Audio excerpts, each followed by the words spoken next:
Hello স্পাইন্ট, আমি আমান। তো আমি ভাবছিলাম যে আজকে ক্লাসটা অফ করি, কিন্তু আমার মন মানলো না ক্লাসটা অফ করার জন্য। কারণ আমি প্রতিজ্ঞাবদ্ধ আমার সেই ভাই বোনদের জন্য, যাদেরকে আমি কথা দিয়েছি যে তোমরা কন্টিনিউ দেখতে থাকো। দেখো, তোমাদেরকে লক্ষ লক্ষ টাকার বিনিময়ে যারা পড়াচ্ছে তার থেকে আমি ভালো তোমাদেরকে কন্টেন্ট দেবো, রাইট? তো আজকে আমি লিখতে যেহেতু পারছি না, আমি তোমাদের কিছু বলে ভালো করে বোঝাবো। অনেকজন আমাকে কোয়েশ্চেন করছে, কিছু মানে সেই কোয়েশ্চেনের অ্যান্সারগুলো দেবো, কিন্তু আমি মানে এমনভাবে তোমাকে উপস্থাপন করব, একটা চ্যাপ্টারই তোমার কমপ্লিট হয়ে যাবে। কী বললাম, বুঝতে পেরেছো? ভালো করে শুনবে। অনেকজন বলছে স্যার বাল গঙ্গাধর তিলকের মানে তোমার হোম রুল লিগ চালু করেছিল। আমি অনেক বই দেখতে পাচ্ছি বাল গঙ্গাধর অ্যান্সার, অনেক বই দেখতে পাচ্ছি অ্যানিবেশন অ্যান্সার। এটা কি ব্যাপার? আমি এই প্রসঙ্গে তোমাকে পুরো হোল সিনারিওটা বলে দেবো, আর যেগুলো পরীক্ষা আসে সব বলবো, খুব ভালো করে শুনবে, রাইট? আচ্ছা, প্রথম কি? প্রথম হচ্ছে, তো তোমরা সবাই জানো যে পরীক্ষায় একটা কোয়েশ্চেন আসে যে ইন্ডিয়ান ন্যাশনাল কংগ্রেস অর্থাৎ ভারতীয় জাতীয় কংগ্রেস কখন তোমার দুটো ভাগে ভাগ হয়ে যায়, অর্থাৎ মডারেট চরমপন্থী আর নরমপন্থী দুটো ভাগে ভাগ হয়ে যায়। মনে রাখবে, পরীক্ষা আসে 1907 সালে সুরাট অধিবেশনে, মনে থাকবে। তাহলে 1907 সালে সুরাট অধিবেশনে জাতীয় কংগ্রেস দুটো ভাগে ভাগ হয়ে যায়। একটা হচ্ছে তোমার মডারেট আর একটা হচ্ছে তোমার এক্সট্রিমিস্ট, অর্থাৎ একটা হচ্ছে তোমার নরমপন্থী আর একটা হচ্ছে তোমার চরমপন্থী, রাইট? এবার শোনো, পরীক্ষা আসে যে কেন ভাগ হয়ে গেছিল, রাইট? তো ভাগ হয়ে যাওয়ার মূল কারণ ছিল তোমার, কারণ যারা এক্সট্রিমিস্ট ছিলেন অর্থাৎ চরমপন্থী, ওনারা চাইতেন যে লালা লাজপত রায় অথবা বাল গঙ্গাধর তিলক জাতীয় কংগ্রেসের প্রেসিডেন্ট হোক। কিন্তু অপরদিকে যারা তোমার কি বলে ওটাকে নরমপন্থী ছিলেন, ওরা চাইতেন যে রাসবিহারী ঘোষ হোক ওদের প্রেসিডেন্ট, মনে থাকবে। তো এই নিয়ে ওদের মধ্যে একটা অন্তকলহ তৈরি হয়, আর এই অন্তকলহের জন্যই 1907 সালে সুরাট অধিবেশনে জাতীয় কংগ্রেস পুরো ভাগ হয়ে যায়, মনে থাকবে। পরীক্ষায় তোমাদের কোয়েশ্চেন আসে বারবার, ডাব্লিউবিসিএস এর সমস্ত পরীক্ষায় দিয়েছে যে জাতীয় কংগ্রেসের বিভাজন কবে হয়। 1907 সালে সুরাট অধিবেশনে। রাসবিহারী ঘোষ, এটা মনে রাখবে, বোস নয় কিন্তু, রাসবিহারী ঘোষ। আচ্ছা, তারপরে কি হলো? তারপরে তোমার কি হলো, একটা পয়েন্ট তোমাকে আমি বলে দেবো, খুব ভালো করে মনে রাখবে, পরীক্ষায় কিন্তু স্কিপ করতে পারবে না, তোমাকে ভালো করে শুনবে। তারপরে কি হলো? তারপরে যখনই হলো, তখন ওদিকে তোমার বাল গঙ্গাধর তিলক অর্থাৎ যিনি লোকমান্য তিলক নামে পরিচিত ছিলেন, উনি কি করতেন? উনি মারাঠি আর কেশরী নামক দুটো সংবাদ পত্রিকা উনি চালাতেন, রাইট? তো যখনই মারাঠা এবং কেশরীতে উনি মানে তোমার দেশপ্রেমিকে উদ্বুদ্ধ হয়ে ইংরেজদের বিরুদ্ধে উনি কি লিখতেন? মানুষকে জাগাতেন এবং সজাগ করতেন, রাইট? তো এই যে সজাগ করতেন, ইংরেজদের সহ্য হয়নি, আর ইংরেজরা ওনার প্রতি সেডিশন অর্থাৎ দেশদ্রোহিতার কেসটা লাগিয়ে দেয়। তো যখনই দেশদ্রোহিতার কেস লাগায়, ওনাকে তখন জেল দেওয়া হয়। পরীক্ষায় এখান থেকে কোয়েশ্চেন তোলে তোমাদের যে বাল গঙ্গাধর তিলক 1908 সালে যে তোমার জেল সেডিশনের কারণে যে জেল যায়, উনি ক বছর জেলে ছিলেন? তোমার অ্যান্সার হবে 6 বছর, 6 ইয়ার। পরীক্ষায় কোয়েশ্চেন এসে উনি কোন জেলে ছিলেন? তোমার অ্যান্সার হবে মান্দালায় জেল, মনে থাকবে। আচ্ছা, তারপরে কি হলো বলো? তারপরে তোমার এবার 6 বছর জেল থেকে কাটানোর পরে যখনই বাল গঙ্গাধর তিলক অর্থাৎ লোকমান্য তিলক তিনি বাইরে চলে আসলেন, বাইরে ফিরে আসলেন, তখন কি দেখলেন উনি? তখন দেখলেন যে পুরোপুরি ডিভাইড হয়ে গেছে। মানে যদি একটা, আচ্ছা বলো, মানুষ যদি একত্রিত না হয়, মানুষ যদি মার্জ না হয়, তাহলে কখনো স্বাধীনতা নিয়ে আসা মানে পসিবল নয়, রাইট? মানে ইম্পসিবল। অ্যাকচুয়ালি 10টা লাঠি যদি তুমি সরু সরু যদি লাঠি যদি তুমি একত্রিত করো, ওগুলোকে ভাঙা খুব শক্ত। কিন্তু যদি তুমি একটা লাঠি, ওই 10টা লাঠিকে একটা একটা করে ভাঙো, অতি সহজেই ভেঙে যাবে। এবার বাল গঙ্গাধর তিলক এবং অনেক লিডার এটা উপলব্ধি করতে পারে যে এক্সট্রিমিস্টদেরকে যে করে হোক কংগ্রেসের সঙ্গে মার্জ করতে হবে। আর এই এই তাদের এই প্রয়াস তারা যখন চেষ্টা করতে শুরু করলো, তখনই তোমার 1916 সালে পরীক্ষা এখান থেকে কোয়েশ্চেন করে, একটা কোয়েশ্চেন আমি তোমাকে বলবো, ভালো করে শুনবে। তারপরে কি হলো? তারপরে 1916 সালে লখনৌ অধিবেশন, কি বললাম? লখনৌ অধিবেশনে এখানে কে ছিল প্রেসিডেন্ট? পরীক্ষা এখানে কোয়েশ্চেন হয়, মনে রাখবে, অম্বিকাচরণ মজুমদার। আর এই অম্বিকাচরণ মজুমদার তখন বাল গঙ্গাধর কী করলেন? উপলব্ধি করলেন এটা। তখনই তিনি কী করলেন? মডারেট এবং এক্সট্রিমিস্ট অর্থাৎ চরমপন্থী এবং নরমপন্থীদের মধ্যে যে বিভাজনটা হয়েছিল সুরাট অধিবেশনে, সেটা পুনরায় আবার একত্রিত হয়ে যায়, অর্থাৎ পুনরায় কংগ্রেসের সঙ্গে জোট হয়ে যায়, মনে থাকবে। আচ্ছা, এবার এবার কি হলো বলো দেখি? তারপরে অর্থাৎ 1916 সালে হলো। তো 1916 এরপর তুমি যদি দেখতে চাও তো এদেরকে মার্জ করার জন্য কি করেছিল বাল গঙ্গাধর তিলক এবং অ্যানি বেসান্ত, আইরিশ একজন মহিলা, বাল গঙ্গাধর তিলক আর আইরিশ একজন মহিলা মিলে ইনারা মনস্থির করলেন যে ইনারা হোম রুল লীগ চালাবেন, রাইট? Home rule League. এবার তোমরা তোমাদের অ্যান্সারটা পেয়ে যাবে। হোম রুল লীগ চালাবেন।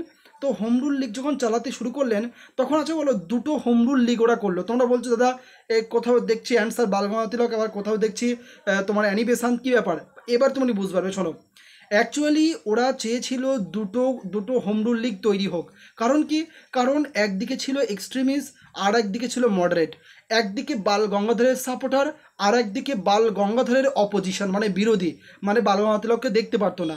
ওই জন্য ওনারা বুদ্ধি করে চেয়েছিলেন যে এমন কিছু করা হোক যাতে করে একই ছত্রছায়ায় সমস্ত মানুষ মানে একত্রিত হতে পারে।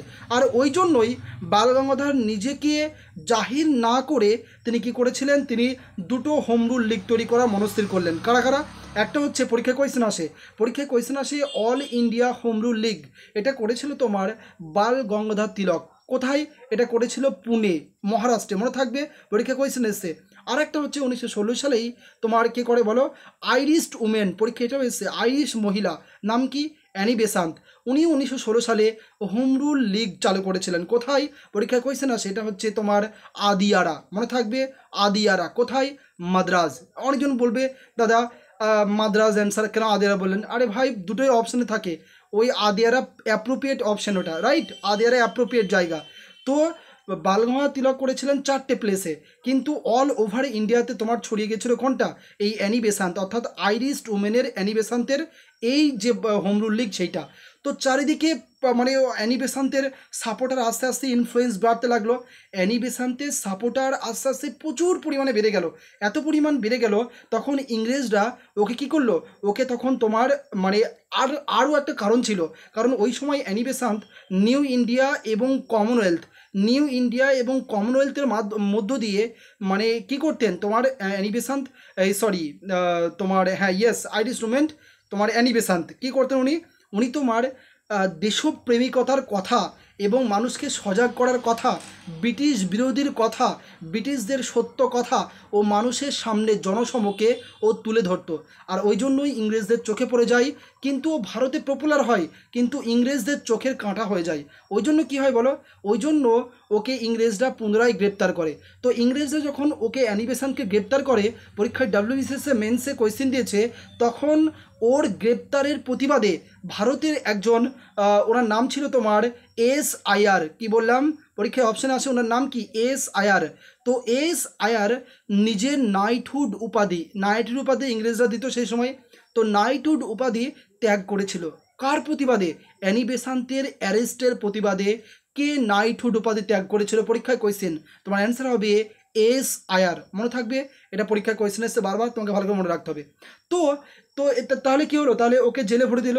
ও তারপর তোমার SIR ও তোমার নাইটহুড ত্যাগ করলো। এরপরে আস্তে আস্তে যখন আমরা দেখতে পাই যে অ্যানি বেসান্ত মানে ওকে জেলে ভরে দেওয়া হলো, এদিকে তোমার বাল গঙ্গাধর তিলক ইংল্যান্ডে যেতে হলো ওকে কেসের জন্য।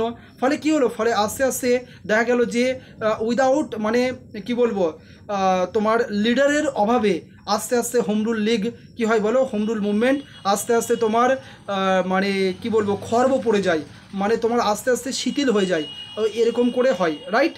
তো এবার তোমাকে আমি পুরো গল্পটা বলে দিলাম। এবার ভালো করে শুনবে, যে কোয়েশ্চেনগুলো আসে পরীক্ষায় সেগুলো সব তোমাকে বলছি, ভালো করে রিভিশন করে নাও। কি প্রথম কোয়েশ্চেন হয়, কোন অধিবেশনে জাতীয় কংগ্রেসের চরমপন্থী নরমপন্থী দল দুভাগে ভাগ হয়? তোমার অ্যান্সার হবে সুরাট অধিবেশনে। পরীক্ষা আছে সুরাট অধিবেশন কত সালে স্বাক্ষরিত হয়? তোমার অ্যান্সার হবে স্যার 1907 সালে। পরীক্ষায় কোয়েশ্চেন আসে যে এই সুরাট অধিবেশনে প্রেসিডেন্ট কে ছিল? তোমার অ্যান্সার হবে রাসবিহারী ঘোষ। রাসবিহারী বোস কিন্তু নয়, ভালো করে মনে রাখবে। পরীক্ষায় কোয়েশ্চেন এসে যে এই যে পরীক্ষায় কোয়েশ্চেন দিয়েছে, নেক্সট পঞ্চম কোয়েশ্চেন বলেছে কোথায় মার্চ হয় চরমপন্থী নরমপন্থী? তোমার অ্যান্সার হবে লখনৌ সেশন, 1916 সালের লখনৌ সেশন। পরীক্ষায় কোয়েশ্চেন দিয়েছে এই লখনৌ সেশনের প্রেসিডেন্ট, অর্থাৎ প্রেসিডেন্টের বাংলা যা হোক প্রেসিডেন্ট কে ছিল? তোমার অ্যান্সার হবে অম্বিকা চরম মজুমদার, মনে থাকবে। আচ্ছা, তারপরে কোয়েশ্চেন দিয়েছে যে আচ্ছা ওই অ্যানি বেসান্ত এত পপুলার হয়ে যায় ওই সময়ে, কি হয় জানো?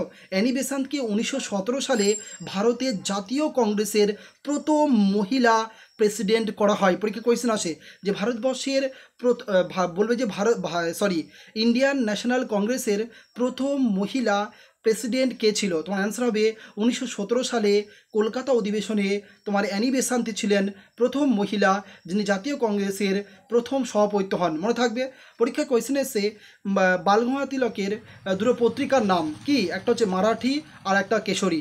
পরীক্ষায় এসে লোকমান্য তিলক নামে কে পরিচিত? তোমার অ্যান্সার হবে বাল গঙ্গাধর তিলক পরিচিত। পরীক্ষায় কোয়েশ্চেন দিয়েছে নিউ ইন্ডিয়া, কমনওয়েলথ, এই দুটো মানে কে করতো? তোমার অ্যান্সার হবে এই দুটো হচ্ছে অ্যানি বেসান্ত। পরীক্ষায় কোয়েশ্চেন এসে অ্যানি বেসান্ত কোথাকার বাসিন্দা? তোমার অ্যান্সার হবে আইরিশ মহিলা। পরীক্ষায় কোয়েশ্চেন এসে অ্যানি বেসান্তের জেল দেওয়ার মানে তো অ্যারেস্টের প্রতিবাদে ভারতবর্ষে কে তোমার নাইটহুড উপাধি ত্যাগ করে? তোমার অ্যান্সার হবে SIR, শিবকুমার আইয়ার, রাইট। আচ্ছা, পরীক্ষায় কোয়েশ্চেন এসছে যে বালগঙ্গাধর তিলককে কোন জেলে নির্বাসিত করা হয়? তোমার অ্যান্সার হবে মান্দালায় জেল। মনে থাকবে। আচ্ছা, তো বন্ধুরা আজকে তোমাদেরকে ডিটেল আমি বলে দিলাম সমস্ত কিছু। আমার আশা করব তোমাদের এই সম্বন্ধে কোনো কিছু আর ডাউট থাকবে না। আর এগুলো পরীক্ষায় আসে, আমি তোমাদেরকে মেন ফোকাস হচ্ছে পরীক্ষা কমপ্লিট করানো। আজকে এই অবধিই। আর একটা কথা না বললেই নয় বন্ধুরা, ভালো করে শুনবে। কি?